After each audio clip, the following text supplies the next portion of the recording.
पहले इच्छा होती है उस परम स्थान के दर्शन की जहां भगवान शिव ध्यान में स्थित है। कैलाश पर्वत उनका परम आसन। ये कोई साधारण पर्वत नहीं बल्कि भगवान शिव का साक्षात रूप है। इसके चरणों में है मानसरोवर, मीठे जल की पवित्रता और राक्षस ताल, खारे जल की रहस्यपूर्ण गहराई। इतने पास फिर भी एक मीठा एक खारा, जैसे भगवान शिव के भीतर संतुलित दो स्वरूप। अब हम पहुंचते हैं उस तपोभूमि पर जहां भगवान शिव और माता पार्वती ने विवाह के बाद ध्यान लगाया।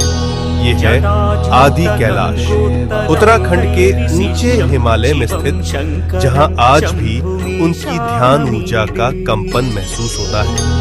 यही है गौरी कुंड और पार्वती सरोवर। ये पर्वत नहीं, शिव पार्वती की जीवित उपस्थिति का केंद्र है, इसलिए कहलाता है छोटा कैलाश। और पास ही स्थित है ओम पर्वत, जहां बर्फ पर स्वतः उभरा ओम दिखाई देता है, जैसे शिव का मौन मंत्र इस भूमि में गूंज रहा हो अनंत काल से। अब हम बढ़ते हैं हिमाचल की उस रहस्यमयी चोटी की ओर जहां विराजमान है स्वयं भगवान शिव, जिसे कहा जाता है मणि महेश कैलाश। इस पर्वत की चोटी से दिखाई देती है एक दिव्य मणि। मान्यता है जब भगवान शिव प्रसन्न होते हैं तो ये मणि दिव्य तेज प्रकट करती है, जो भक्तों के जीवन में भर देती है एक दिव्य प्रकाश।